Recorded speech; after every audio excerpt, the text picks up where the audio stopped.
My name is Andrea. I work at a publishing company. I'm a vice president. I was taking a shower one day. It was 3 days after my 40th birthday. For some reason, I was just like, hey, what's going on here? And was sort of like poking around at my boobies. And I felt a lump. It was sort of like that wah wah moment where you're like, something just happened. So they're doing the mammogram and it hurts and they pull back and there's blood like on the mammogram machine. There was not a lot of discussion about, so what kind of surgery do you want? What do you think you're going to do? I just said, double mastectomy, getting rid of them both.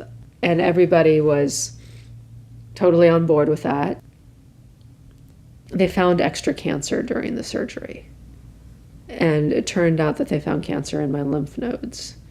And when I finally got to the oncologist, they're the ones who stage you. She said I was stage 3 and I was going to have to do chemo.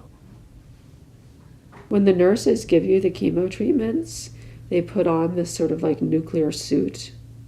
I came out feeling probably the worst I've ever felt in my entire life. There's a lot of like, how did this happen? I have no stamina. I mean, I know I'll get it back, but I just feel unhealthy and creaky, and kind of old. It's a slog, and I'm coming off the other end. The worst is over.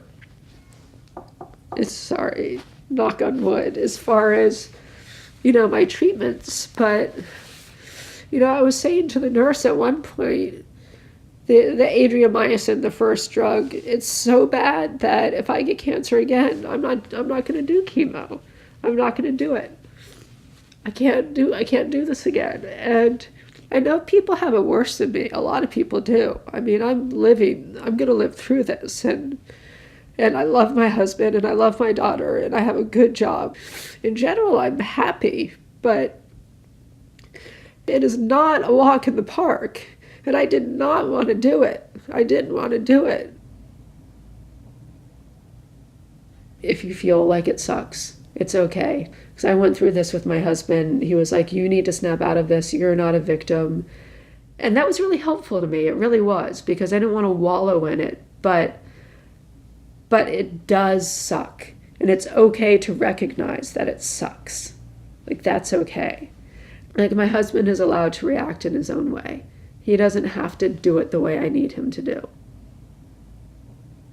What I'm really, really looking forward to is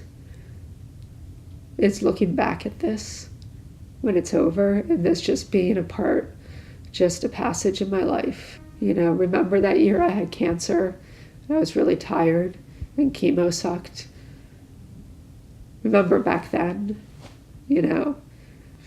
that's the thing I want the most.